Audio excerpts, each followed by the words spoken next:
नमस्कार विद्यार्थी मित्रांनो, मी कुशल देशपांडे आपल्या सर्वांचं डबल ओ अकॅडमीच्या यूट्यूब चॅनलवरती हार्दिक स्वागत करतो। मित्रांनो, आजपासून आपण एमपीएससी कंबाईन या परीक्षेसंदर्भातली संपूर्ण माहिती सविस्तर पद्धतीने आपल्या या व्हिडिओच्या माध्यमातून बघणार आहोत। मित्रांनो, आज आपण सुरुवात करणार आहोत ती म्हणजे एमपीएससीच्या अराजपत्रित परीक्षांच्या अभ्यासक्रमाच्या विश्लेषणाची। अनेकदा आपण अराजपत्रित परीक्षा त्या संदर्भात त्याची तयारी करत असतो, परंतु नेमकं त्याची परीक्षा पद्धत काय आहे, त्यामध्ये नेमका सिलेबस काय आहे, त्यामध्ये कोणकोणत्या विषयांचा समावेश आहे याबाबत मात्र आपण पूर्णपणे अनभिज्ञ असतो। मित्रांनो, यासाठीच हा व्हिडिओ आपल्यासाठी उपयुक्त असणार आहे। आपल्याकडच्या अराजपत्रित परीक्षांमध्ये असणारी पूर्व परीक्षा आणि मुख्य परीक्षा या दोन्ही परीक्षांचा सिलेबस, त्या सिलेबसचं विश्लेषण, त्याच पद्धतीने मार्कांचं कॉन्ट्रिब्युशन आज आपण या व्हिडिओमध्ये बघणार आहोत। तर मित्रांनो, शेवटपर्यंत हा व्हिडिओ जरूर बघा। मित्रांनो, अराजपत्रित परीक्षांच्या अभ्यासक्रमाचे विश्लेषण अर्थात यामध्ये परीक्षा कुठल्या असणार आहेत तर तुम्ही सर्वजण ज्या ग्रुप बी आणि ग्रुप सी साठी तयारी करत आहात त्या ग्रुप बी आणि ग्रुप सी च्या परीक्षांची ही संपूर्ण माहिती असणार आहे। याच परीक्षांना आपण नवीन अभ्यासक्रमानुसार आता अराजपत्रित असं नाव दिलेलं आहे। एमपीएससीने मागच्याच वर्षी डिक्लेअर केल्यानुसार याला अराजपत्रित असं नाव दिलेलं आहे आणि यामध्ये ग्रुप बी आणि ग्रुप सी साठी आता एकत्रित पूर्व परीक्षा ही घ्यायला सुरुवात केलेली आहे। याच एकत्रित घ्यायला सुरुवात केलेल्या गोष्टीचं हे दुसरं वर्ष असणार आहे। त्यामुळे आपण सर्वजण 2024 साली होणारी जी आपली पूर्व परीक्षा आहे त्या पूर्व परीक्षेसाठीची तयारी करणार आहोत आणि त्या संदर्भातच अभ्यासाचं विश्लेषण आपण यामध्ये बघणार आहोत। मित्रांनो, लक्षात घ्या, यामध्ये सगळ्यात महत्त्वाची गोष्ट पूर्व परीक्षा। या पूर्व परीक्षेचे जे स्वरूप आहे ते स्वरूप नेहमीप्रमाणेच आहे, त्यात फारसा बदल केलेला नाहीये। जो आहे तो मी तुम्हाला नक्कीच त्या ठिकाणी सांगणार आहे। पण लक्षात घ्या, पूर्व परीक्षा ही साधारणतः 100 मार्कांची, यामध्ये एकूण प्रश्न पण 100 आहेत आणि एकूण मार्क पण 100 आहेत। याचा अर्थ एक प्रश्न हा 1 मार्काला आहे। त्यामुळे लक्षात घ्या, यामध्ये 100 प्रश्न 100 मार्क आणि वेळ हा 1 तासांचा आहे। याचा अर्थ सिंपल आहे, तुम्हाला 60 मिनिट आहेत आणि या 60 मिनिटांमध्ये काय करायचंय तर 60 मिनिटांमध्ये तुम्हाला 100 प्रश्न सॉल्व्ह करायचे आहेत। याचा अर्थ काय, याचा अर्थ तुम्हाला एका प्रश्नासाठी साधारणतः 36 सेकंद एवढा अवधी, एवढा वेळ हा मिळणार आहे। मित्रांनो, विचार करायला गेलं तर हा अवधी, हा वेळ अत्यंत योग्य आहे, परंतु ज्या वेळेला अंकगणित, बुद्धिमापन या प्रकारचे प्रश्न आपल्या समोर येतात त्यावेळेला मात्र थोडीशी गडबड होण्याची शक्यता ही जास्त असते। मित्रांनो, लक्षात घ्या, एक प्रश्न 36 सेकंद जीएस साठी एकदम सोपं आहे, पण कुठं सोपं आहे तर जिथं उत्तर हे आपल्याला ऍक्च्युअल माहिती आहे तिथं ते सोपं आहे। जिथं आपल्याला उत्तरच माहित नाहीये, उत्तर आपल्याला शोधायचंय, तिथं ते आपल्याला जड जाणार आहे। पण ते जड जाऊ नये यासाठीच एक विशिष्ट तयारी आपल्याला पहिल्यापासूनच यामध्ये काय करायची आहे तर समजून करायची आहे। लक्षात घ्या, यामध्ये साधारणतः 100 प्रश्न आहेत, 100 मार्क आहेत आणि वेळ 1 तासांचा आहे, म्हणजेच 60 मिनिटांमध्ये 100 प्रश्न आहेत, म्हणजेच एका प्रश्नासाठी आपल्याला 36 सेकंद हे दिलेले आहेत। आणि यामध्ये एकूण विषय किती आहेत मित्रांनो तर 8 विषय आहेत। लक्षात घ्या, आपल्याकडे जो अभ्यासक्रम बदललेला आहे त्या अभ्यासक्रमानुसार, बदललेल्या अभ्यासक्रमानुसार पूर्वी आपल्याकडे जे विषय होते मित्रांनो ते विषय होते 7 आणि आता किती झालेले आहेत तर 8 झालेले आहेत। मग नेमकं एक विषय कुठला ऍड झालेला आहे हेच आपल्याला सर्वात शेवटी व्हिडिओच्या कळणार आहे। त्यामुळे नक्कीच शेवटपर्यंत मित्रांनो या गोष्टी बघा, समजून घ्या, जेणेकरून आपल्याला आपली परीक्षा, आपल्याला आपल्या परीक्षेचा अभ्यास करताना सर्व प्रकारच्या गोष्टी सोप्या जातील। ठीक आहे, पुढे बघा आता यामध्ये पूर्व परीक्षेमध्ये जो अभ्यासक्रम आहे त्या अभ्यासक्रमामध्ये सगळ्यात महत्त्वाचा पहिला विषय, अर्थात तो विषय कोणता तर इतिहास। आपल्याला माहिती आहे 8 विषय आहेत आणि या 8 विषयांपैकी पहिला विषय इतिहास। आणि या इतिहासामध्ये काय सांगितलेलं आहे तर आयोगाने सरळ सांगितलेलं आहे या इतिहासामध्ये ते म्हणजे आधुनिक भारताचा इतिहास, विशेष संदर्भ महाराष्ट्र। विशेष संदर्भ काय सांगितलेले महाराष्ट्र। लक्षात घ्या मित्रांनो, कुठल्याही प्रकारे आयोग आपल्याला जो काही सिलेबस देतो तो सिलेबस अशाच पद्धतीने एका ओळीत देतो आणि मग एका ओळीत दिल्यानंतर काय होतं की मग त्या अभ्यासक्रमाचं विश्लेषण हे आपल्याला महत्त्वाचं असतं, कारण कळत नाही की अरे या एका ओळीमध्ये नेमका इतिहास काय समाविष्ट आहे। आणि मग तिथं खऱ्या अर्थाने प्रॉब्लेम येतात, मग ते कळत नाही आणि यासाठी थोडंसं मार्गदर्शन हे आपल्याला नक्कीच आवश्यक असतं. मित्रांनो, यासाठीच लक्षात घ्या, आपल्याला आधुनिक भारताचा इतिहास जो सांगितलेला आहे तो काय सांगितलेला आहे, तर साधारणपणे भारतामध्ये युरोपियन आले, भारतामध्ये काय तर युरोपियन हे आले, त्या युरोपियनांच्या आगमनापासून आपल्याला संपूर्ण अभ्यास करायचा आहे. त्यामुळे युरोपियनचं आगमन ते युरोपियन भारतातून जाणे, युरोपियन भारतातून गेले, तर इथपर्यंतचा जो अभ्यास आहे मित्रांनो, हा संपूर्ण अभ्यास हा आपल्याला याच्यामध्ये करायचा आहे. बरं, विशेष संदर्भ महाराष्ट्र दिलेले का दिलेले, कारण उद्या तुम्हाला काम करायचंय कुठं, तर PSI STI ASO अशा प्रकारच्या परीक्षांनंतर किंवा अराजपत्रित परीक्षांनंतर तुम्हाला अधिकारी म्हणून काम कुठं करायचंय, तर ते महाराष्ट्रात करायचंय. आणि त्यामुळे महाराष्ट्राबद्दलची इन डिटेल माहिती तुमच्याकडे असणं आवश्यक आहे. याच दृष्टीने मित्रांनो, आपल्याला आधुनिक भारताचा इतिहास विशेष संदर्भ महाराष्ट्र ही संकल्पना दिलेली आहे. मग या विशेष संदर्भ महाराष्ट्रामध्ये आपल्याला काय काय कव्हर करायचंय, आपल्याला कव्हर करायचंय संयुक्त महाराष्ट्र, संयुक्त महाराष्ट्राचा इतिहास. हा एक महत्त्वाचा मुद्दा आपल्याला याच्यामध्ये काय करायचा आहे मित्रांनो, तर कव्हर करणं गरजेचं आहे. त्याचप्रमाणे आपल्या महाराष्ट्राच्या जडणघडणीमध्ये जे अत्यंत महत्त्वाचे लोक आहेत, त्यामध्ये समाज सुधारक यांचा अभ्यास हा देखील आपल्याला करणं या ठिकाणी आवश्यक असणार आहे. त्यामुळे लक्षात घ्या, केवळ आधुनिक भारताचा इतिहास विशेष संदर्भ महाराष्ट्र या एकाच ओळीमध्ये इतिहास आयोगाचा संपला तरी आपला संपणार नाहीये. आपल्याला मात्र यामध्ये भरपूर अभ्यास करायचा आहे आणि तो अभ्यास आपण जर समजा व्यवस्थित पद्धतीने, नियोजनात्मक पद्धतीने युरोपियन लोकांच्या आगमनापासून युरोपियन भारतातनं कसे गेले इथपर्यंत व्यवस्थित केला, तर मित्रांनो यातले जे मार्क आहेत ते मार्क आपल्याला 100% मिळणार आहेत. लक्षात घ्या मित्रांनो, इतिहास या विषयासाठी जे मार्कांचं वेटेज असणार आहे ते साधारणपणे 12 ते 15 इतक्या मार्कांचं असणार आहे.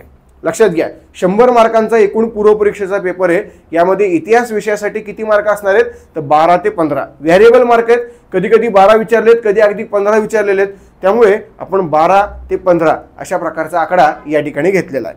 पुढे बघा मित्रांनो, भूगोल हा एक महत्त्वाचा दुसरा विषय, ज्या भूगोलामध्ये तुम्हाला महाराष्ट्राचा भूगोल, त्याचप्रमाणे प्राकृतिक, राजकीय, आर्थिक भूगोल आणि त्याचप्रमाणे पृथ्वी, जगातील हवामान आणि अक्षांश, रेखांश या विषयांचा समावेश होतो.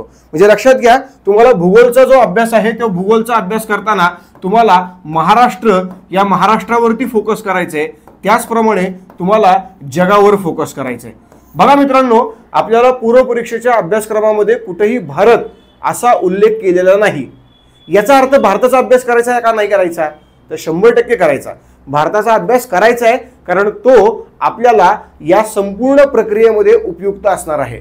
पण लक्षात घ्या, विशेष संदर्भ मात्र आपल्याला कुठे ठेवायचा आहे, तो महाराष्ट्रावरती आणि जगावरती. बरं, जगाचा अभ्यास करताना काय करायचं आपल्याला पृथ्वी, त्या पृथ्वीची निर्मिती कशी झाली, ती पृथ्वी कशा पद्धतीने कार्य करते त्याचा अभ्यास आपल्याला करायचा.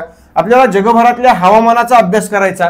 ठीक आहे, जगभरामधले ऋतू, त्याचप्रमाणे हवामान, त्याचप्रमाणे उष्ण, समशीतोष्ण, शीत, कटिबंधीय प्रदेश, त्या प्रदेशामध्ये असणारा हवामान याचा अभ्यास आपल्याला करायचा आहे. त्याचप्रमाणे अक्षांश, रेखांश. लक्षात घ्या, हे जे पॉइंट आपल्याला आयोगाने दिलेले आहेत त्याच पॉइंटच्या आधारावरती आपण आपला जगाचा अभ्यास कव्हर करणार आहोत. जेणेकरून जे आयोगाने सांगितले ते 100% कव्हर केलं तर नक्कीच आयोग जे जे विचारेल त्यातले प्रत्येक प्रश्न हे आपल्याला जमणार आहेत. ओके, पुन्हा एकदा सांगतो, भूगोलमध्ये देखील किती मार्कांचं कॉन्ट्रीब्युशन आहे, तर 12 ते 15 इतक्या मार्कांचं कॉन्ट्रीब्युशन आपल्याला पाहायला मिळतं. त्यामुळे लक्षात घ्या, महाराष्ट्र आणि जग यांनी युक्त असणारा हा भूगोल जो आपला पूर्व परीक्षेचा भूगोल आहे, 12 ते 15 प्रश्न आहेत आणि 12 ते 15 मार्क देखील यावरती अवलंबून असणार आहेत. पुढे बघा, अर्थव्यवस्था एक महत्त्वाचा विषय आपल्याकडचा अर्थव्यवस्था, जो आपल्याला पुन्हा एकदा याच पूर्व परीक्षेमध्ये आणि मुख्य परीक्षेमध्ये आपल्याला पाहायला मिळतो. यामध्ये नेमकं काय काय बघा, यामध्ये आहे राष्ट्रीय उत्पन्न, उद्योग, परकीय व्यापार, बँकिंग, दारिद्र्य, बेरोजगार, मुद्रा आणि राजकोषीय नीती, त्याचप्रमाणे शासकीय अर्थव्यवस्थेमध्ये अर्थसंकल्प आणि लेखापरीक्षण यांचा अभ्यास आपल्याला अर्थव्यवस्थेमध्ये करायचा आहे. मित्रांनो लक्षात घ्या, अर्थव्यवस्थेमधल्या प्रत्येक संकल्पना तुम्हाला यामध्ये करायच्या आहेत. म्हणजेच अर्थव्यवस्थेमध्ये काय मुद्दे असतात, तर अर्थव्यवस्थेमध्ये अभ्यास करण्यासाठी 2 मुद्दे असतात.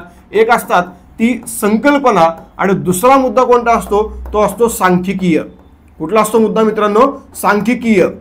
त्यामुळे लक्षात घ्या, या दोन मुद्द्यांच्या आधारावरती तुम्हाला इकॉनॉमीचा अभ्यास करायचा आहे. एक कुठला आहे, एक मुद्दा आहे संकल्पनांचा. तुम्हाला अर्थव्यवस्थेच्या किंवा अर्थशास्त्राच्या पेपरमध्ये 100% संकल्पनेवर आधारित प्रश्न असतात. त्याचप्रमाणे तुम्हाला जो स्टॅटिस्टिकल डाटा आहे, सांख्यिकीय माहिती आहे, त्या माहितीवर आधारित देखील प्रश्न हे पेपरला विचारले जातात. म्हणून लक्षात घ्या, तुम्हाला एक अशा पद्धतीने अभ्यास करायचा आहे की ज्या पद्धतीमध्ये तुम्हाला या सर्व प्रकारच्या गोष्टी कव्हर करता आल्या पाहिजेत. लक्षात घ्या, यामध्ये विशिष्ट पॉईंट पकडा आणि त्या पॉईंटच्या आधारावरती अभ्यास करा, जेणेकरून तो पॉईंट कंप्लीट झाला, टिकमार्क केली, पुढे गेला, तो पॉईंट कंप्लीट, टिकमार्क, असं करत करत अभ्यास करत गेलात तर तुमचा अभ्यास लवकर उरकणार आहे. एक नियोजनबद्ध पद्धतीने अभ्यास केला तर तो अभ्यास लवकर उरकणार आहे. आणि मग हे नियोजन कसं करायचं, आम्हाला काहीच माहित नाही मास्तर, टेन्शन घेऊ नका, आम्ही आहोत. या सर्व प्रकारचं नियोजन आम्ही तुम्हाला देणार. बरं, दुसरी महत्त्वाची गोष्ट म्हणजे काय की बाबा मास्तर तुम्ही आम्हाला सांगतायत सर्व काही ठीक आहे, अगदी बरोबर आहे, पण नेमकं तुमचं आम्ही काय ऐकावं, तुम्हाला काय मिळालंय, असंही तुम्ही विचारू शकतात. कारण आम्ही देखील ज्यावेळेला क्लास करत होतो त्यावेळेला आम्ही देखील आमच्या मास्तरांना विचारलं, दबक्या आवाजात का होईना पण आम्ही विचारलं की अरे बाबा मास्तर तू सगळं सांगतोय आम्हाला ठीक आहे, पण नेमकं आम्ही तुझंच काय ऐकावं, बरं काय तुझ्याकडे असं नेमकं. तर लक्षात घ्या, मी सुद्धा 2014-15ची परीक्षा पास होऊनच तुमच्या समोर आलेलो आहे. मी सुद्धा परीक्षा पास केलेली आहे आणि त्यानंतर मी या फील्डमध्ये आलेलो आहे मागच्या 8 वर्षांपासून. त्यामुळे लक्षात घ्या मित्रांनो, आपल्याकडे जे कोणी सांगणारे शिक्षक लोक आहेत ते सर्वजण या अनुभवातून आलेले आहेत आणि तो अनुभव ते लोक तुमच्याबरोबर शेअर करणार आहेत. त्यामुळे नक्कीच त्यांना त्या अनुभवाचा फायदा झाला आणि त्याच अनुभवाचा तुम्हालाही फायदा होणार आहे, हे लक्षात घ्या. बघा, या पद्धतीने अर्थव्यवस्थेमध्ये तुम्हाला संकल्पना आणि सांख्यिकीय माहिती यावर फोकस करायचा आहे आणि त्या प्रकारच्या प्रश्नांची उत्तरं ही तुम्हाला या ठिकाणी सोडवायची आहे. त्यामुळं पुन्हा एकदा लक्षात घ्या, इतिहास आपण बघितला, भूगोल बघितला, आता अर्थव्यवस्था बघितली, अर्थशास्त्र बघितलं. हे देखील किती मार्काला आहे तर साधारणपणे 12 ते 15 मार्कांना आपल्याला विचारलं जातं. साधारण मित्रांनो याचं जे मार्क आहेत, मार्कांचं जे कॉन्ट्रीब्युशन आहे ते थोडंसं वरखाली होतं, पण 12 ते 15 हे मात्र रेंज ठरलेली आहे. त्यामुळे याच रेंजमध्ये आपल्याला या विषयांना प्रश्न हे पेपरमध्ये पाहायला मिळणार आहेत. पुढे बघा, पुढचा जो महत्त्वाचा मुद्दा आहे तो असणार आहे चालू घडामोडी. तसा विचार करायला गेलं तर करंट हा जो मुद्दा आहे, हा मुद्दा आपल्या सर्वांच्या आवडीचा विषय असतो, बरोबर ना. करंट आता का आवडीचा मुद्दा आहे, कारण येतच नाही काही, बरोबर ना. त्यामुळे मी तर नेहमी असं म्हणतो की बाबा करंट म्हणजे काय, तर करंट अफेअर्स. मुद्दा म्हणून मी अफेअर्स असा शब्द वापरतो, करंट अफेअर. आता का अफेअर, कारण जुळलं लग्न होतं आणि नाहीच जुळलं तर जगामध्ये अफेअर म्हणून घोषित होतं. अशा प्रकारचा हा आहे बघा. म्हणजे आपण जे वाचतोय त्याच्यावर जर प्रश्न पेपरला आला तर आपली चांदी, आपलं सोनं. पण जर प्रश्न पेपरवरला आला नाही तर मात्र यातले सगळेच्या सगळे मार्क आपले निघून जातात, पूर्णपणे निघून जातात, वॉशआउट होतात. इतकंच काय, कधी कधी आपण ओव्हर कॉन्फिडन्समध्ये याची उत्तरं द्यायला जातो. आपल्याला वाटतं की अरे मला याचं उत्तर येतंय, आपण ओव्हर कॉन्फिडन्समध्ये द्यायला जातो, उत्तर चुकतं. इतकंच नाही, ज्याचे मार्क मिळाले तेही मार्क निघून जातात. असा प्रॉब्लेम येतो आणि म्हणून मी याला काय म्हणतो, याला करंट अफेअर्स म्हणतो. जुळलं तर जुळलं लग्न म्हणून होतं आणि नाही जुळलं तर लफडं म्हणून घोषित होतं. सिंपल अशा प्रकारचं आहे. त्यामुळे मित्रांनो लक्षात घ्या, याच्यामध्ये मार्क मिळतात का, हो मिळतात, पण एक विशिष्ट पद्धतीमध्ये याचा अभ्यास करणं गरजेचं आहे आणि आपल्याकडनं तो अभ्यास योग्य पद्धतीने करून घेतला जाणार आहे, जेणेकरून इथं देखील जे आपल्याकडे मार्क आहेत, मार्कांचं कॉन्ट्रीब्युशन आहे 12 ते 15, यातले मॅक्झिमम मार्क हे आपल्याला मिळायला हवेत, मिळणार याची शाश्वती तुम्हाला आमच्याकडनं उपलब्ध होणार, हे लक्षात घ्या. तुम्हाला या प्रकारचे मार्क मिळणार का मिळणार, कारण या प्रकारचे मार्क आम्ही आमच्या परीक्षेमध्ये मिळवलेले आहेत. मग जर आम्ही मिळवलेत तर ते नक्कीच आम्हाला माहिती की कशा पद्धतीने मिळवता येतात, म्हणून तुम्हाला देखील ते मिळणार. ज्यामध्ये तुम्हाला कशाचा अभ्यास करायचा आहे तर जागतिक, महाराष्ट्र आणि भारत या तिन्ही ठिकाणचा तुम्हाला चालू घडामोडीचा अभ्यास करायचा आहे. जो चालू घडामोडीचा अभ्यासक्रम तुम्हाला पेपरला विचारला जाणार आहे. एका विशिष्ट पद्धतीने नियोजनात्मक पद्धतीने अभ्यास केलात तर तुम्हाला नक्कीच चालू घडामोडीवरचे जे 12 ते 15 प्रश्न आहेत त्यातले मॅक्झिमम मार्क हे मिळतात. आणि ते मिळवण्यासाठीच एक विशिष्ट नियोजन आणि त्या नियोजनासाठी मित्रांनो WO अकॅडमी. पुढे पुढे तर हीच मॅडम आपली ही जी बॅच आहे, जी बॅच उज्ज्वल बॅच या नावाने आपण आता सध्या इंट्रोड्यूस करत आहोत. गट ब आणि गट क या परीक्षांसाठी ही असणार आहे, ज्याच्यामध्ये तुम्हाला साधारणपणे काय तर ऑनलाईन बॅच उपलब्ध होणार आहे. हे एक विशेष गोष्ट आहे. यामध्ये कुठेही बॅच ऑफलाईन असणार नाही, यात पूर्णपणे बॅच ऑनलाईन असणार आहे, पूर्णपणे. सो लक्षात घ्या, पूर्णपणे ऑनलाईन बॅच असणार आहे, ज्याच्यामध्ये स्पेशल मेंटरशिप देखील असणार आहे.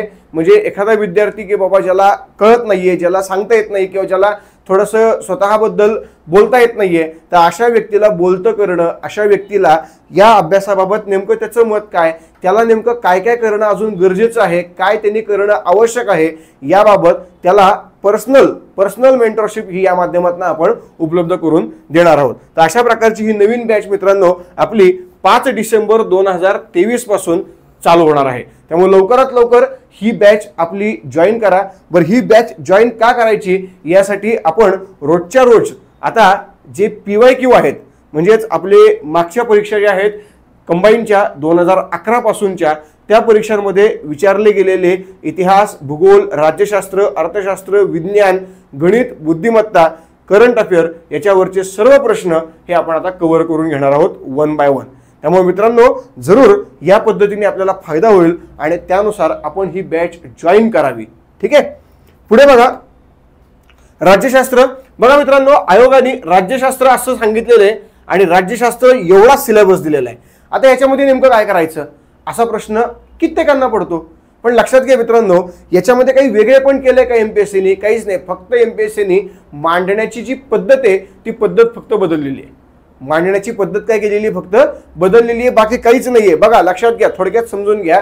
आपल्या घरामध्ये जे आपल्या भाकरी वगैरे केलेल्या असतात आणि शिळ्या भाकरी असतात, 2-3 दिवसाच्या शिळ्या भाकरीत आता काय करायचं, कोणी खाणार नाही म्हणून मग आपली आई काय करते, त्या भाकरी घेते, त्या भाकऱ्यांचा चुरा करते, चुरा करून त्याला फोडणी टाकते, त्याला मध्ये शेंगदाणे, तिखट, मीठ, त्यानंतर कांदा, टोमॅटो चिरून घालते आणि मग आपण ते खातो. त्याला मित्रांनो काही लोक तुकडे म्हणतात आणि काही लोक त्याला पैंजण पोहे म्हणतात. बघा, काही लोक काय म्हणतात, तुकडे म्हणतात आणि काही लोक काय म्हणतात, पैंजण पोहे. आता जर समजा कोणी पाहुणा आला आणि त्या पाहुण्याला विचारलं, अरे पैंजण पोहे करू का, पाहुणा काय म्हणणार, अरे वा वेगळाच काहीतरी शब्द आहे, करा बरं. आणि त्याला जर हे खायला दिलं तर बघा तो गपगुमान खाणार, काहीही बोलणार नाही. पण त्याला जर म्हणलं, अरे तुकडे करू का खायला, तुकडे बिकडे असतात काय, पाहुणे म्हणून आलोय आम्ही तुमच्या घरी, असलं काय जमणार नाही आम्हाला, हे तो व्यक्ती बोलणार. बघा, पदार्थ तोच आहे, फक्त सांगण्याची जी पद्धत आहे, मांडण्याची जी पद्धत आहे ती पद्धत फक्त बदललेली आहे. ओके. त्यामुळे बघण्याचा दृष्टिकोन काय होतो, बदलत जातो. म्हणून लक्षात घ्या, राज्यशास्त्र बघा इथं फक्त मांडण्याची पद्धत बदललेली आहे, बाकी दुसरं काहीच नाही. जे होतं तेच आहे. म्हणजेच काय, याच्यामध्ये आपल्याला राज्यघटनेतले जे सर्व कलम आहेत त्या कलमांचा व्यवस्थित पद्धतीने अभ्यास करायचा आहे, ज्याच्यामध्ये तुम्हाला वेगवेगळ्या प्रकारचे मूलभूत कर्तव्य असतील, मूलभूत अधिकार असतील, त्यांचा अभ्यास करायचा आहे. मूलभूत कर्तव्य, मूलभूत अधिकार याचा अभ्यास करायचा आहे. ठीक आहे. यामध्येच तुम्हाला काय करायचंय, तुम्हाला केंद्र व राज्य यांचे संबंध यांचा अभ्यास करायचा आहे. यातच तुम्हाला काय करायचंय, यातच तुम्हाला न्याय व्यवस्था याचा अभ्यास करायचा आहे.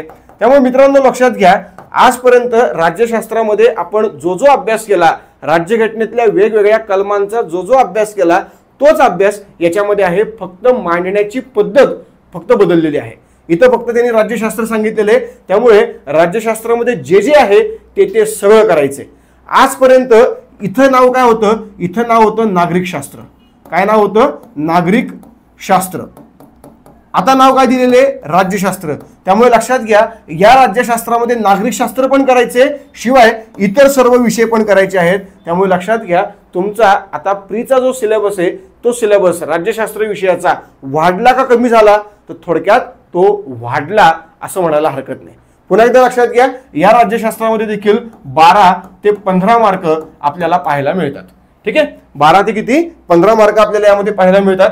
पुढे सामान्य विज्ञान हा एक महत्त्वाचा विषय, ज्याच्यामध्ये आजपर्यंत केवळ सामान्य विज्ञान असं सांगितलेलं होतं. यावेळेला आयोगाने काय केलं, या सामान्य विज्ञानाला सांगितलं की बाबा नुसतं सामान्य विज्ञान नाही, तर आता भौतिकशास्त्र, रसायनशास्त्र, प्राणीशास्त्र, वनस्पतीशास्त्र आणि आरोग्यशास्त्र असे या सामान्य विज्ञानामधल्या सगळ्या मुद्द्यांना पूर्णपणे एकमेकांपासून बायफर्केट केलं.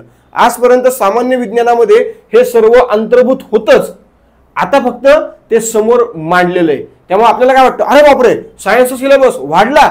नाही वाढला, जो आहे जसा आहे तेवढाच राहिलेला आहे. फक्त लक्षात घ्या, आजपर्यंत केवळ या सर्वांना एकत्रित सामान्य विज्ञान हे नाव होतं.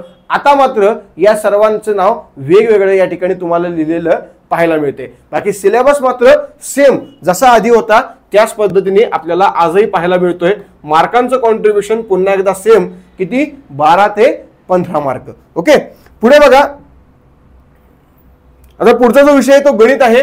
यामध्ये अर्थात अंकगणित ज्याला आपण थोडक्यात म्हणतो, या अंकगणितामध्ये आपल्याला जे अंकगणितातले मुद्दे आहेत ते सर्व मुद्दे इथं करायचे आहेत, ज्यामध्ये बेरीज असेल, वजाबाकी असेल, गुणाकार असेल, भागाकार असेल, व्याज असेल, सरळ व्याज असेल, चक्रवाढ व्याज असेल, लसावी असेल, मसावी असेल, पूर्णांक, अपूर्णांक, दशांश, टक्केवारी, अशा प्रकारचे जे सर्व काही गणितातले मुद्दे आहेत, बेसिक गणितातले मुद्दे आहेत, अंकगणितातले मुद्दे आहेत मित्रांनो, हे मुद्दे तुम्हाला इथं सेपरेटली कव्हर करायचे. ओके, त्याचप्रमाणे पुढचा मुद्दा बुद्धिमत्ता.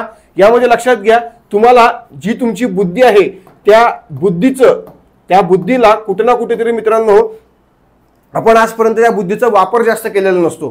त्या बुद्धीचा जास्तीत जास्त वापर आपल्याला करता यावा.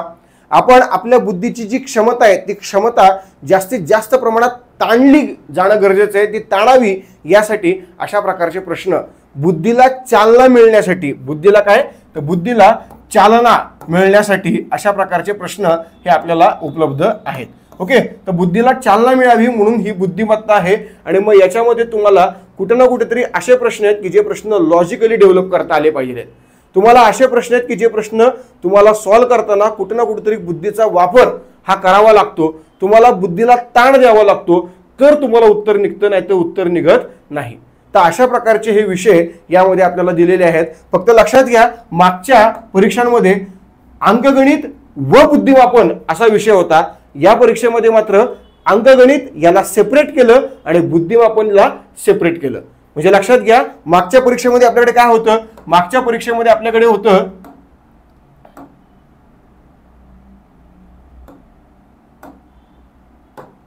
लक्षात घ्या, मागच्या परीक्षेमध्ये आपल्याकडे काय होतं, आपल्याला होता इतिहास हा विषय, मागच्या परीक्षेमध्ये भूगोलही होतं, त्याचप्रमाणे राज्यशास्त्र होतं,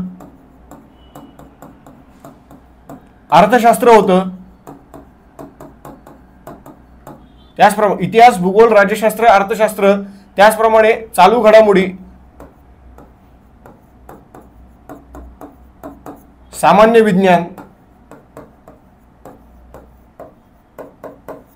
विज्ञान, त्याचप्रमाणे गणित व बुद्धिमापन.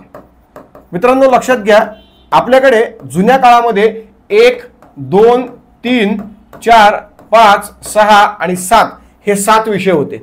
ओके, आता काय केलेलं आहे त्यांनी, आता हा जो गणित आहे आणि हा जो बुद्धिमापन आहे त्या गणित व बुद्धिमापनला एकमेकांपासून वेगळे केलेले आहे. याचा अर्थ काय केलेले आहे तर लक्षात घ्या, सामान्य विज्ञान. आता या गणिताला काय केलेलं त्यांनी बघा, या गणिताला सेपरेट केलं आणि जो बुद्धिमापन होता त्या बुद्धिमापनला सेपरेट केलं. त्यामुळे आता काय विषय झालेले आहेत, आता विषय झालेले आहेत पूर्णपणे 8 विषय. परंतु लक्षात घ्या, नव्याने विषय इंट्रोड्यूस झाला का, बिलकुल नाही. जो आधीच्या पेपरमध्ये 2 विषय होते एकत्रित, त्या 2 विषयांना एकत्रित ठेवण्यापेक्षा त्या 2 विषयांना एकमेकांपासून अलग केलं गेलं आणि त्यामुळे विषयांची संख्या 7 याऐवजी किती झाली, आता 8 झाली. मग लक्षात घ्या, हे जे वरचे प्रश्न आहेत या वरच्या प्रश्नांमध्ये किंवा या वरच्या विषयांमध्ये साधारणतः 12 ते 15 मार्क. आता लक्षात घ्या, आपण जर समजा किती पकडले, समजा 6 विषय पकडले, मग 6 म्हणल्यानंतर बघा 15 गुणिले 6 किती झाले, समजा आपण पकडलं 6 पंचे 30 आणि किती झाले हे 6 एके 6 आणि 3 90 मार्क झाले. आणि मग गणित आणि बुद्धिमापन जे आहे त्या गणित बुद्धिमापनला पुन्हा एकदा किती 12 ते 15, 12 ते किती 15. ओके, मग आता 12 ते 15, मग लक्षात घ्या इकडे 90 आणि इकडचे 12 ते 15. बरं, प्रत्येक ठिकाणी 15 विचारणार आहेत का, बिलकुल नाही. काही ठिकाणी 15 विचारले तर दुसऱ्या ठिकाणी 12 विचारतील आणि ते समप्रमाणात आणणार आणि अशा पद्धतीने आपल्याला 100 मार्कांचं वेटेज हे यामध्ये पाहायला मिळणार. क्लिअर आहे. त्यामुळे लक्षात घ्या, आता गणित यासाठी साधारणपणे 5 मार्क असतील आणि बुद्धिमापन यासाठी साधारणपणे 8 ते 10 मार्क आपल्याला पाहायला मिळतील. क्लिअर आहे? तर यानुसार इतिहास, भूगोल, राज्यशास्त्र, अर्थशास्त्र, चालू घडामोडी, सामान्य विज्ञान 12 ते 15 आणि गणित 5, बुद्धिमापन 8 ते 10 अशा पद्धतीने एकूण मार्क किती असणार आपल्याकडे? तर ते असणार 100. 100 प्रश्न, 100 मार्क, प्रत्येक प्रश्नाला 1 मार्क आणि अशा पद्धतीने 100 प्रश्नांसाठी 60 मिनिटं म्हणजेच एका प्रश्नासाठी 36 सेकंद हे तुम्हाला या पूर्व परीक्षेसाठी काय असणार आहेत? तो उपलब्ध असणार आहेत. ही झाली आपली सगळ्यांची पूर्व परीक्षा. बरं, सर्व परीक्षा किंवा सर्व प्रकारचे जे काही पदं आहेत अराजपत्रित परीक्षांमध्ये त्या सर्व प्रकारच्या पदांसाठी एकच पूर्व परीक्षा असणार आहे. किती असणार आहेत? एकच पूर्व परीक्षा. कुठल्याही प्रकारे ग्रुप बी साठी ही पूर्व परीक्षा, ग्रुप सी साठी ती पूर्व परीक्षा, याच्यासाठी ही, त्याच्यासाठी ती असं बिलकुल होणार नाही. सर्व प्रकारचे जे पोस्ट आहेत त्या सर्व प्रकारच्या पोस्टसाठी एकच पूर्व परीक्षा ही या पद्धतीने सांगितलेली आहे. मग या पूर्व परीक्षेनंतर आपल्याला मिळणार कुठली परीक्षा? तर ती मिळणार मुख्य परीक्षा. आता लक्षात घ्या, मुख्य परीक्षा मात्र आपल्याकडे एकूण किती सांगितलेले आहेत? तर मुख्य परीक्षा मात्र एकूण सांगितलेले आहेत 3. क्लिअर आहे? या 3 मध्ये लक्षात घ्या, या 3 मध्ये एक परीक्षा जी आहे ती ग्रुप बी साठी आहे आणि त्यानंतरची सी साठी, म्हणजे याच्यासाठी एक मुख्य परीक्षा. ओके, ग्रुप सी साठी 2 मुख्य परीक्षा, 2 मुख्य परीक्षा. मग या 2 मध्ये पुन्हा एक आहे ती टेक्निकल आणि दुसरी आहे ती नॉन टेक्निकल. तर या पद्धतीने मित्रांनो आपल्याकडे मुख्य परीक्षा किती असतील? एकूण 3 असतील. यातली ग्रुप बी साठी म्हणजेच PSI, STI, ASO यासाठी एक मुख्य परीक्षा. ग्रुप सी साठी किती परीक्षा? 2 मुख्य परीक्षा. या 2 मध्ये एक टेक्निकल साठी आणि दुसरी नॉन टेक्निकल साठी. तर अशा पद्धतीच्या या परीक्षा मुख्य परीक्षा असणार आहेत. आणि विशेष म्हणजे आयोगाने डिक्लेअर केल्यानुसार ही मुख्य परीक्षा प्रथमच ऑनलाईन स्वरूपामध्ये असेल असं सांगितलेलं आहे. पण अजूनही याच्यावरती शिक्कामोर्तब नाहीये, कारण यावर्षी जी परीक्षा आहे त्या परीक्षेवरती ती परीक्षा पुढची आधारित असणार आहे. कारण यावरती नेमकी यावर्षी कशा पद्धतीने रिस्पॉन्स मिळतोय, कशा पद्धतीने परीक्षा होतीये, त्यानुसार ह्या गोष्टी आता डिपेंड असणार पुढच्या वर्षापासून. पण लक्षात घ्या, आपल्याकडे ही परीक्षा ऑनलाईन किंवा ऑफलाईन या दोन्ही पद्धतीने होऊ शकते. मग तुम्ही म्हणाल की सर ऑनलाईन आणि ऑफलाईन मध्ये काय फरक आहे? प्रश्नपत्रिका तर सेमच असणार आहे, त्यात काय बदल होणार आहे? आम्हाला काय काही चालेल? असं होत नाही. काय होतं, आम्ही समजा आपल्याला कॉम्प्युटरचा यूज करायचं ओके माहिती आहे, काही हरकत नाही. पण काही मुलं नवीन आहेत ज्यांना कॉम्प्युटरचा यूज करणं जमत नाही, कॉम्प्युटर त्यांनी हाताळलेला नसतो, लॅपटॉप हाताळलेला नसतो. मग अशा वेळेला कुठेतरी मनात एक ते दडपण असतं, दुसरं परीक्षेचं दडपण असतं आणि त्यामुळे मार्क क्वालिटी असून देखील कमी होतात. म्हणून लक्षात घ्या, ही ऑनलाईन असेल तर थोडंसं वेगळेपणा आहे आणि तो वेगळेपणा आपल्याला अनेकदा प्रॅक्टिस करून काय करायचं आहे? तर प्रॅक्टिस करून त्याच्यामध्ये आपल्याला काय व्हायचंय? तर परफेक्ट व्हायचंय. म्हणून हे तुम्हाला मी सांगितलेलं आहे. मुख्य परीक्षा एकूण 3 कशा त्या मी तुम्हाला सांगितल्या. आता लक्षात घ्या, ह्याच्यामध्ये मुख्य परीक्षेमध्ये काय असणार आहे? तर मुख्य परीक्षेमध्ये 2 पेपर असणार आहेत. जो पहिला पेपर आहे तो असणार आहे भाषा विषयाचा, जो 100 प्रश्न आहेत पण मार्क मात्र 200 आहेत. म्हणजे आता लक्षात घ्या, मुख्य परीक्षेला प्रत्येक प्रश्नाला तुम्हाला 2 मार्क आहेत. किती मार्क आहेत? प्रत्येक प्रश्नाला 2 मार्क आहेत. त्यामुळं एकूण 100 प्रश्न आणि मार्क मात्र किती? तर 200 मार्क असणार आहेत. ओके, 2 पेपर आहेत. त्यातला हा पहिला पेपर भाषा पेपर. दुसरा पेपर जो आहे तो सामान्य ज्ञान आणि बुद्धिमत्ता. एकूण प्रश्न 100, गुण किती? 200. पुन्हा एकदा इथं देखील तीच सिस्टीम आहे. फक्त लक्षात घ्या, आजपर्यंत बुद्धिमापन चाचणी ही गोष्ट कुठल्याही प्रकारे मुख्य परीक्षेला नव्हती. ही नव्याने मुख्य परीक्षेला घेतली गेलेली आहे. नव्याने स्वीकार. आता याचा नेमका स्वीकार का केला गेला? आमच्याकडचा जो अधिकारी वर्ग आहे तो अधिकारी वर्ग डोक्याने हुशार असला पाहिजे, तो प्रत्येक क्षेत्रामध्ये डोकं लावणारा असला पाहिजे. आणि म्हणून पूर्वला तू डोकं लावलंय, मग तू पूर्व परीक्षा पास झालायस. आता मुख्य आहे त्यालाही डोकं लाव, त्यानंतर तू मुख्य परीक्षा पास हो आणि मग अधिकारी म्हणून आमच्याबरोबर काम करायला ये, असं आयोगाचं म्हणणं आहे. आणि म्हणून आयोगाने सांगितलेलं आहे की आमच्याकडे डोकेबाज व्यक्तीच लागणार आहेत. डोकं ज्याच्याकडे नाहीये तो आम्हाला नकोय.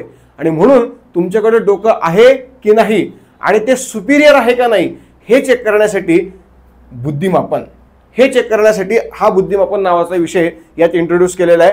यामध्ये देखील पुन्हा एकदा प्रश्न 100 आहेत आणि मार्क किती आहेत? तर 200 आहेत. यामुळे लक्षात घ्या एका प्रश्नाला किती मार्क आहेत तर 2 मार्क इथं तुम्हाला दिलेले आहेत. पुढे बघा, आता पहिला पेपर जर आपण बघितला त्या पहिल्या पेपरमध्ये भाषा विषय आहे आणि या भाषा विषयामध्ये तुम्हाला एक मराठी आहे, दुसरा इंग्रजी आहे. मराठीमध्ये लक्षात घ्या एकूण 50 प्रश्न आहेत आणि 100 मार्क आहेत, म्हणजेच प्रत्येक प्रश्नाला किती मार्क 2 मार्क. आता या मराठीमध्ये काय असणार आहे, या मराठीमध्ये असणार आहे सिंपल मराठी व्याकरण आणि उतार्यावरचे प्रश्न. एकदम सिंपल, काही प्रॉब्लेम नाही. आजपर्यंत जे होतं तेच आताही असणार आहे, फक्त फरक काय आहे, फरक एकच आहे मित्रांनो, उतार्यावरचे प्रश्न. आजपर्यंत हे जनरली नव्हते, आता ते आपल्याला पाहायला मिळतात. म्हणून लक्षात घ्या व्याकरणावरचे सर्व प्रश्न असणार आहेत, त्याचबरोबर उतार्यावरचे प्रश्न हे तुम्हाला यामध्ये दिलेले आहेत. किती मार्काला आहेत म्हणजे लक्षात घ्या याच्यामध्ये एकूण क्वेश्चन किती आहेत, आपल्याला एकूण क्वेश्चन आहेत 50 आणि एकूण मार्क किती आहेत आपल्याकडे, एकूण मार्क आहेत 100. त्यामुळे लक्षात घ्या प्रत्येक प्रश्नाला किती मार्क आहेत, प्रत्येक प्रश्नाला 2 मार्क आपल्याला दिलेले आहेत. या पद्धतीने 50 प्रश्न 100 मार्क कशासाठी तर मराठी या विषयासाठी दिलेले आहेत.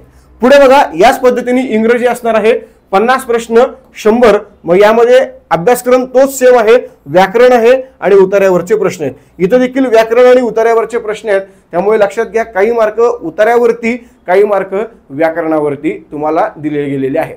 म्हणजेच काय की तुम्हाला कुठे ना कुठेतरी जो इंग्रजीचा एक बाऊ होता, जो मराठीचा एक असं होतं की अरे निवांत यार मराठीमध्ये मार्क मिळतात आणि इंग्रजीत अरे मार्कच मिळत नाही, मग ते कुठे ना कुठेतरी बॅलन्स करण्याचं काम आता आयोगाने या उतार्यामुळे केलेलं आहे. त्यामुळे लक्षात घ्या थोडं का होईना तुम्हाला इंग्रजी येत असेल तर उतार्यावरचे प्रश्न तुम्हाला जमणार आहेत. तुम्हाला उतार्यावरचे प्रश्न जर जमले तर नक्कीच तुमची मुख्य परीक्षा पास व्हायला एकदम सोपं जाणार आहे. कारण लक्षात घ्या आजपर्यंत आपल्याकडे जीएस वर आधारित मार्क निघायचे, आजपर्यंत जीएस वर आधारित पोस्ट निघायच्या, आजपर्यंत इंग्रजीकडे अनेकांनी दुर्लक्ष केलं. पण मित्रांनो आता तितक्याच मोठ्या प्रमाणात लोक इंग्रजीचा अभ्यास करतायत. मग जर सगळेजणच करत असतील तर मलाही करणं गरजेचं आहे, कारण जे सगळा महाराष्ट्र करतो ते मी पण करणार, पण जे सगळा महाराष्ट्र करत नाही ना ते मी अजून जास्त करणार, हे तुम्ही स्वतःला सांगा. आणि मग काय करत नाही हे सांगायला आम्ही आहोत, बरोबर ना. मग महाराष्ट्र काय करत नाही हे आम्ही तुम्हाला सांगू आणि त्या पद्धतीने तुम्ही करून टाका. म्हणून लक्षात घ्या मित्रांनो दररोज ज्या पद्धतीने व्हिडिओ येतील त्या पद्धतीने ते व्यवस्थित ऐका, समजून घ्या आणि मग तुम्ही त्या पद्धतीने स्वतःला प्रिपेअर करा आणि पुढच्या वर्षी 2024ची जी परीक्षा आहे ती परीक्षा जरूर पास व्हा. ठीक आहे. पुढे बघा यामध्ये सामान्य क्षमता चाचणी, त्यामध्ये तुम्हाला सामान्य बुद्धिमत्ता आणि आकलन, चालू घडामोडी, अंकगणित आणि सांख्यिकीय, माहितीचा अधिकार अधिनियम 2005 तर या विषयांचा समावेश करण्यात आलेला आहे. याच्यामध्ये हे जे विषय आहेत हे अत्यंत महत्त्वाचे विषय आहेत मित्रांनो, जे विषय केवळ तुम्हाला यामध्ये म्हणजेच कुठले हा एक विषय तुम्हाला केवळ याच्यामध्ये पाहायला मिळतो मुख्य परीक्षेमध्ये. अंकगणित आणि सांख्यिकीय आपण पाहिलेले, चालू घडामोडी पाहिलेलं असतं आणि सामान्य बुद्धिमत्ता आणि आकलन म्हणजे रिझनिंग हे देखील आपण पाहिलेलं असतं. मग लक्षात घ्या तुम्हाला या विषयांचा अभ्यास पुन्हा एकदा जसा आहे तसाच मेन्समध्ये करायचा आहे. फक्त मेन्समध्ये एक्स्ट्रा ऍड काय होणार आहे ते ऍड होणार आहे तुम्हाला माहितीचा अधिनियम 2005. हा मात्र तुम्हाला नव्याने ऍड होणार आहे आणि तो या पद्धतीने तुम्हाला नव्याने अभ्यास करायचा आहे. पुढे बघा यामध्ये भारतीय राज्यघटना सेम जसं आहे तसंच सेम, फक्त आता इथं आयोगाने काय केलेलं आहे, इथं आयोगाने भारतीय राज्यघटनेमध्ये कोणकोणते मुद्दे तर हे मुद्दे डायरेक्ट इथं लिहून दिलेले आहेत. पूर्व परीक्षेला फक्त राज्यशास्त्र लिहिलं होतं, इथं मात्र राज्यशास्त्रात काय काय हे तुम्हाला लिहून दिलेलं आहे. हाच एवढा फरक आपल्याकडं पूर्व आणि मुख्यमध्ये केलेला आहे. बरं दुसरी गोष्ट पूर्व आणि मुख्यमध्ये हे सर्व प्रकारच्या विषयांच्या मार्कांचं जे वेटेज आहे म्हणजे प्रश्नांचं वेटेज हे सेम आहे. हा मार्कांचं वेटेज मात्र बदललेलं आहे, कारण पूर्वमध्ये 1 प्रश्न 1 मार्क, मुख्यमध्ये 1 प्रश्न 2 मार्क, त्यामुळे वेटेज डबल झालेलं आहे पण प्रश्न मात्र तेवढेच आहेत. लक्षात घ्या. त्यामुळे लक्षात घ्या की आपल्याकडे जर मार्क वाढलेले असतील तर नक्कीच जो डेप्थ आहे, जी विषयाची डेप्थ आहे, विषयाची खोली आहे, ती खोली 100% याच्यामध्ये काय झालेली आहे तर वाढलेली आहे. भारतीय राज्यघटना, घटना निर्मिती, पार्श्वभूमी, त्याचप्रमाणे केंद्र राज्य संबंध, मार्गदर्शक तत्वे, मूलभूत अधिकार, केंद्र राज्य कायदे मंडळ, एकेरी न्याय व्यवस्था आणि इतर महत्त्वाचे कलम. जे राज्यशास्त्रामध्ये आहे ते सर्व, जे पूर्व परीक्षेमध्ये अभ्यासलेले ते सर्वच्या सर्व इथं तुम्हाला काय करायचंय, अभ्यासायचं आहे. कुठलाही फरक नाहीये. त्यामुळे तुम्ही राज्यशास्त्र या विषयाचा एकदाच अभ्यास केला तर तुम्हाला तिथंही फायदेशीर आहे, इथंही फायदेशीर आहे. फक्त आता इथं प्रश्न असतील समजा 12 ते 15, पण मार्क किती असतील तर मार्क असतील 24 ते 30 मार्क. कारण तुम्हाला इथं एका प्रश्नाला 2 मार्क आहेत, एका प्रश्नाला 2 गुण आहेत. एवढं फक्त तुम्हाला काय करायचं इथं लक्षात ठेवायचं आहे. सेम त्याच पद्धतीने भूगोल, ज्यामध्ये भूगोल महाराष्ट्र आणि भारताचा प्राकृतिक भूगोल, त्याचप्रमाणे सामाजिक भूगोल, आर्थिक भूगोल, राजकीय भूगोल, हे सर्व प्रकारचे भूगोल तुम्हाला या ठिकाणी असणार आहेत. लक्षात घ्या, आपल्याकडे पूर्व परीक्षा जी आहे त्या पूर्व परीक्षेमध्ये जग असं लिहिलेलं होतं. इथं मात्र जग कुठंच लिहिलेलं नाही, इथं महाराष्ट्र आणि भारत याच्यावर फोकस केलेला आहे. म्हणजे तुम्हाला पूर्व परीक्षेसाठी जगाचा भूगोल हा करणं गरजेचं आहे. पण लक्षात घ्या, तो जर केला तरच त्यातले विशिष्ट मुद्दे इथं आणि इथं उपयोगी पडणार आहेत. नाहीतर मग इथं आणि इथं तुम्ही काय शिकतात हे कळणार नाहीये. त्यामुळे एक बॅलन्स अशा प्रकारचा सिलेबस आपल्याला या ठिकाणी त्यांनी दिलेला आहे. तो बॅलन्स सिलेबस आहे, तिथं कुठल्याही प्रकारचा प्रॉब्लेम नाहीये. म्हणून लक्षात घ्या, महाराष्ट्राचा आणि भारताचा भूगोल आणि पूर्व परीक्षेमध्ये काय तर जगाचा सिलेबस. बरोबर आहे. त्याचप्रमाणे आता मुख्य परीक्षेमध्ये इंट्रोड्यूस केलेला आहे तो म्हणजे पर्यावरण. तुम्हाला भूगोलला 60 मार्क आहेत तर पर्यावरणाला तुम्हाला 40% मार्क आहेत. म्हणजे इथं 60% मार्कांचं कॉन्ट्रीब्युशन आहे, इथं 40% मार्कांचं कॉन्ट्रीब्युशन आहे. त्यामुळे पर्यावरण हा एक वेगळा विषय याच्यामध्ये ऍड केलेला आपल्याला पाहायला मिळतो. या पर्यावरणामध्ये मानवी विकास आणि पर्यावरण, प्रदूषण आणि पर्यावरणीय आपत्ती, पर्यावरणीय संवर्धन, यामध्ये आपल्याला राज्य, राष्ट्र आणि जागतिक संघटना या सर्वांचा अभ्यास हा करणं गरजेचं आहे. लक्षात घ्या, पर्यावरण हा विषय आजपर्यंत मुख्य परीक्षेला दिलेला नव्हता, तो केवळ राज्यसेवेला होता. मात्र यावेळेला आयोगाने विचार काय केला की जी अराजपत्रित परीक्षा आहे त्या अराजपत्रित परीक्षेमध्ये भूगोलमध्ये आपल्याला पर्यावरण हा विषय इंट्रोड्यूस करायचा आहे आणि त्या पद्धतीने तो केला. त्यामुळे भूगोलचे मार्क कमी झाले आणि पर्यावरणाचे मार्क वाढले. म्हणून लक्षात घ्या, आजपर्यंत जो भूगोल 100% होता त्या भूगोलला 60% दिले आणि पर्यावरण जो 0% होता त्याला 40% देऊन टाकले. क्लिअर आहे. त्यामुळे आता बघा, लक्षात घ्या, इथं प्रश्न किती एकूण, प्रश्न पुन्हा एकदा 12 ते 15, मार्क किती आहेत एकूण 24 ते 30. मग याच्यामध्ये 60% जे आहेत ते भूगोलचे आणि 40% जे आहेत ते कशाचे, पर्यावरणाचे. तर या पद्धतीने मित्रांनो आपल्याकडे हा एक विषय मुख्य परीक्षेला आपल्याला दिलेला पाहायला मिळतो. पुढे बघा, सामान्य विज्ञान जे आहे जसं आहे तसंच, म्हणजे हे सगळेचे सगळे विषय भौतिकशास्त्र, रसायनशास्त्र, प्राणीशास्त्र, वनस्पतीशास्त्र आणि आरोग्यशास्त्र जे पूर्वला आहे तेच मुख्याला आहे. फक्त पुन्हा एकदा बदल, 12 ते 15 प्रश्न आणि 24 ते 30 काय असणार तर मार्क असणार, कारण इंटू 2. पण लक्षात घ्या, सामान्य विज्ञानामध्ये हे जे विषय आहेत याच विषयांबरोबर मेन्सला आणखी एक विषय ऍड केलेला आहे आणि तो ऍड केलेला विषय कोणता आहे, तो आहे तंत्रज्ञान. म्हणजे लक्षात घ्या, तुम्हाला मुख्य परीक्षेला विज्ञान व तंत्रज्ञान या नावाने काय असणार आहे, विषय असणार आहे. काय नाव आहे, विज्ञान व तंत्रज्ञान. विज्ञान व तंत्रज्ञान आणि याला एकूण 12 ते 15 काय असणार आहेत प्रश्न. म्हणजेच काय, तुम्हाला 24 ते 30 या ठिकाणी काय असणार आहेत मार्क असणार आहेत, विज्ञान आणि तंत्रज्ञान. मग हा तंत्रज्ञान मेन्स परीक्षेमध्ये तुम्हाला वेगळा दिलेला आहे, ज्यामध्ये दूरसंवेदन, हवाई आणि ड्रोन छायाचित्र, भौगोलिक माहिती प्रणाली, त्याचप्रमाणे माहिती व संप्रेषण प्रणाली याचा समावेश केलेला आहे. जे आजपर्यंत केवळ मेन्सला होतं ते आता तुम्हाला, म्हणजेच एमपीएससी मेन्सला होतं ते आता तुम्हाला कशात दिलेलं आहे, तुम्हाला आता दिलेलं आहे विज्ञानामध्ये मेन्सला कंबाईनच्या. तर हे एक नव्याने ऍड आपल्याला केलेलं पाहायला मिळतं. म्हणजेच मी पूर्व परीक्षेचा आणि मुख्य परीक्षेचा जर अभ्यास करतोय तर मला नेमकं मुख्यला वेगवेगळं काय करायचंय, तर मला मुख्यला भूगोल जो आहे तो भूगोल भारताचा वेगळा करायचा आहे. मला जर समजा विज्ञान करायचं आहे तर त्या विज्ञानामध्ये मला तंत्रज्ञान हा विषय वेगळा करायचा आहे. बरोबर आहे ना, हा विषय मला काय करायचा आहे, वेगळा करायचा आहे. जर मला भूगोल करायचे तर भूगोलमध्ये मला पर्यावरण हा देखील एक वेगळा विषय करायचा आहे. त्याचप्रमाणे मला मुख्य करायची आहे तर मला माहिती आणि तंत्रज्ञान म्हणजे माहिती नियम काय म्हणू आपण त्याला, माहितीचा अधिकार अधिनियम 2005 हा एक वेगळा करायचा आहे. म्हणजेच पूर्व परीक्षेचा जसा आहे तसा सिलेबस आहे, 90% आहे, पण 10% थोडंसं वेगळं आहे आणि ते जर वेगळं केलं तर तुमचा मुख्यचा पण अभ्यास संपलेला आहे, हे लक्षात घ्या.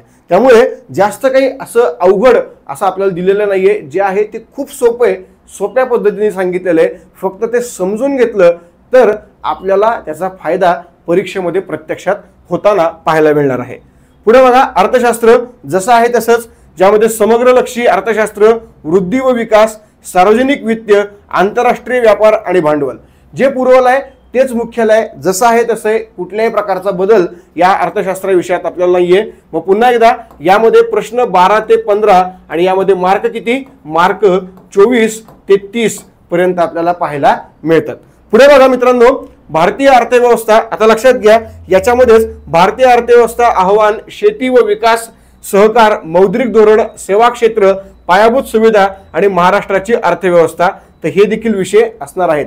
लक्षात घ्या, त्या ठिकाणी केवळ 2 शब्दामध्ये 2 वाक्यामध्ये अर्थव्यवस्था उरकलेली होती. इथं मात्र सर्व प्रकारच्या गोष्टी मुद्देसूद सांगितलेल्या आहेत. ओके, इथं जे मुद्देसूद सांगितलेले ते ऍक्च्युअल तिथं पण करायचंच आहे, पण तिथं फक्त 2 ओळीत सांगितलेलं आहे. इथं मात्र प्रत्येक मुद्दा ना मुद्दा तुम्हाला काय करून सांगितलेला आहे, तर बायफॉर्गेट करून सांगितलं आहे. म्हणजे एक्झाम्पल काय, तुकडे आणि पैंजण पोहे. ऐकायला चांगलं काय वाटतं, पैंजण पोहे, बरोबर आहे ना, पण खायला दोन्ही चांगलं वाटतं. तशीच सिस्टीम आहे ही, दुसरा काहीच फरक नाही त्यामध्ये. क्लिअर आहे. तर या पद्धतीने मित्रांनो ही भारतीय अर्थव्यवस्था. मग आता तुम्ही म्हणाल की इतिहास हा विषय आहे का, तर इतिहास विषय पण होता बरं का, आपण तो घेतला नाही. कारण प्रॉब्लेम असं झालं होतं की इतिहास विषय जो आहे तो विषय आधी पूर्वला होता, मुख्याला नव्हता. नंतर मग आयोगाने पुन्हा तो मुख्याला पण टाकला. मग तुम्ही म्हणाल मी असं का केलं, मी पण आयोगासारखंच केलं ना, आणि शेवटी आयोगाचं ऐकावं लागतं, आपले मायबाप आयोग आहे. मग तुम्हाला ते प्रकर्षाने जाणून घेता यावं यासाठी मुद्दामून मी इतिहास विषय टाकला नाही. मग यासाठी आता हा एक चार्ट समजून घ्या, ज्या चार्टमध्ये तुम्हाला ऍक्च्युअल कळणार आहे की मला पूर्वला नेमकं वेगळं काय करायचंय आणि मुख्याला नेमकं वेगळं काय करायचंय, आणि बाकी पूर्व आणि मुख्याचा सेम सिलेबस कोणता हे यातनं तुम्हाला कळणार आहे. तर लक्षात घ्या, ही आहे पूर्व परीक्षा, ही आहे मुख्य परीक्षा. याच्यामध्ये आहेत 100 प्रश्न, याच्यामध्ये आहेत 100 मार्क, याच्यामध्ये आहेत 100 प्रश्न आणि याच्यामध्ये आहेत किती, तर याच्यामध्ये आहेत साधारणपणे 200 मार्क. कारण हे आपण जीएसचं बघतोय, याच्यामध्ये मराठीचं आणि इंग्रजीचं बघत नाहीत. त्याची आता आपल्याला आवश्यकता नाहीये, कारण आता आपण फक्त या दोघांना एकमेकांबरोबर कंपेअर करतोय, बरोबर आहे. बघा, आता इतिहास जो आहे जसा आहे तसा सेम आपल्याला काय करायचं आहे, तर पूर्व आणि मुख्यमध्ये शिकायचं आहे. कुठल्याही प्रकारचा फरक नाहीये. जर मी पूर्वमध्ये इतिहास शिकला तर तोच इतिहास जसा आहे तसा मला सेम मेन्स मध्ये देखील फायदेशीर असणार आहे. मार्कांचे वेटेज इथं आणि इथं दोन्ही ठिकाणी अगदी सेम आहे, कुठल्याही प्रकारचा फरक नाहीये. पुढे बघा, भूगोल. आता भूगोलचा जर आपण विचार करायला गेलो तर या भूगोलमध्ये पूर्व परीक्षेसाठी वेगळं काय आहे, तर लक्षात घ्या, या भूगोलमध्ये पूर्व परीक्षेसाठी वेगळं आहे जग. ओके, आणि या भूगोलमध्ये मुख्य परीक्षेसाठी वेगळं काय आहे, ते वेगळं आहे भारत. त्याचप्रमाणे काय, पर्यावरण. काय आहे, भारत आणि पर्यावरण. म्हणजे जर तुम्ही हे वेगळं केलं तर तुमचं काम संपलं. म्हणजे भारत, पर्यावरण आणि महाराष्ट्राचा भूगोल. इथं महाराष्ट्राचा भूगोल होणार आहे, फक्त इथं वेगळं काय करा, जग करा, म्हणजे तुमचं इथलं काम संपलं. मग जे इथं करायचे ते इथं करायचं नाहीये आणि जे इथं करायचे ते इथं करायचं नाहीये. बाकी हा भूगोल पूर्णपणे सेम असणार आहे. म्हणजेच लक्षात घ्या, जगाचा भूगोल तुम्हाला मेन्सला उपयोगाचा नाहीये, त्याचप्रमाणे भारताचा भूगोल आणि पर्यावरण तुम्हाला प्रीला उपयोगाचं नाहीये. अशी ही सिस्टीम असणार आहे. बाकी हा जो मधला भूगोल आहे तो मात्र पूर्णपणे काय असणार आहे मित्रांनो, तर सेम आपल्याला पाहायला मिळणार आहे. पुढे बघा, अर्थशास्त्र. दोन्ही ठिकाणी अर्थशास्त्र एकदम सेम आहे, कुठल्याही प्रकारचा फरक इकडच्या आणि तिकडच्या अर्थशास्त्रामध्ये आपल्याला पाहायला मिळणार नाहीये. राज्यशास्त्र हे देखील पूर्णपणे सेम आहे, कुठल्याही प्रकारचा फरक याही राज्यशास्त्र विषयामध्ये आपल्याला पाहायला मिळणार नाहीये. सामान्य विज्ञान. सामान्य विज्ञानामध्ये मात्र लक्षात घ्या, आपण जर बघितलं तर या सामान्य विज्ञानामध्ये मेन्समध्ये तंत्रज्ञान हा विषय काय होतो, हा विषय एक्स्ट्रा येतो, पण तो विषय मात्र पूर्वला आहे का, नाहीये. त्यामुळे पूर्वला प्युअर सामान्य विज्ञान आहे आणि मुख्यला सामान्य विज्ञान प्लस तंत्रज्ञान हे विषय असणार आहेत. बाकी चालू घडामोडी सेम जसं आहे तसंच या ठिकाणी आपल्याला पाहायला मिळणार आहे. त्याचप्रमाणे खाली असणारा गणित व बुद्धिमापन ओके, तो सेम जसा आहे तसा कुठं असणार आहे, मुख्याला असणार आहे. कुठल्याही प्रकारचा फरक नाहीये, फक्त मार्कांचं वेटेज मात्र काय होणार आहे मित्रांनो, बदलणार आहे. त्यामुळे जर तुम्ही विचार करत असाल की मास्तर आम्ही जीएसचा अभ्यास करत असताना पूर्वला जो अभ्यास करू तो अभ्यास जसा आहे तसा आम्हाला मुख्याला उपयोगाचा आहे का, तर 100% आहे, 100% आहे.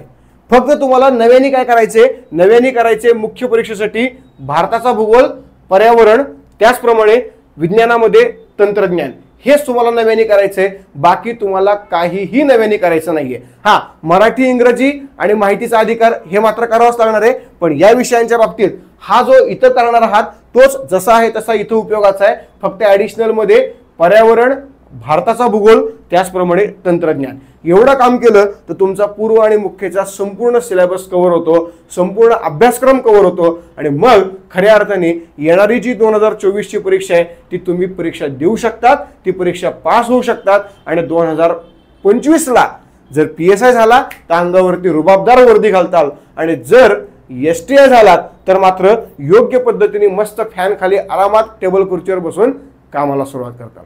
मित्रांनो, यासाठीच आपण ही बॅच आता लॉन्च केलेली आहे. ज्या बॅचचं नाव आपण ठेवलेलं आहे उज्ज्वल बॅच. काय ठेवलेलं आहे मित्रांनो, ज्या बॅचचं नाव आपण उज्ज्वल बॅच असं ठेवलेलं आहे. आणि या बॅचमध्ये तुमचा पूर्व आणि मुख्यचा पूर्णपणे सिलेबस कव्हर करून घेतला जाणार आहे. शिवाय मित्रांनो, ही बॅच 100% ऑनलाईन या प्लॅटफॉर्मवरती असणार आहे. ऑनलाईन प्लॅटफॉर्मवर असल्यामुळे तुम्हाला अनलिमिटेड वॉच टाइम हा यामध्ये मिळणार आहे. सर्व विषयाचे रेकॉर्डेड लेक्चर, त्याचप्रमाणे तुमच्या मागणीनुसार तुम्हाला लाईव्ह लेक्चर देखील या ठिकाणी उपलब्ध होणार आहे. अर्थात मागणी तुमची आहे, जे तुम्हाला हवंय ते तुम्हाला आमच्याकडनं उपलब्ध होणार आहे. ओके, या पद्धतीने लक्षात घ्या. शिवाय यामध्ये स्पेशल मेंटरशिप हा देखील प्रोग्राम आपण चालू केलेला आहे, जेणेकरून प्रत्येकाचे प्रत्येक प्रॉब्लेम वैयक्तिक नाहीत, केवळ अभ्यासाशी रिलेटेड असणारे प्रॉब्लेम आपण 100% या ठिकाणी सॉल्व्ह करणार. तर मित्रांनो, ही बॅच 5 डिसेंबरला चालू होतीये, त्यामुळे लवकरात लवकर आपण या बॅचमध्ये ॲडमिशन घ्याव्यात आणि या बॅचचा उपयोग करून घ्यावा आणि 2024 ची जी परीक्षा आहे ती परीक्षा पूर्णपणे क्लिअर व्हावीत हीच इच्छा. बाकी भेटू आपण. धन्यवाद. जय हिंद.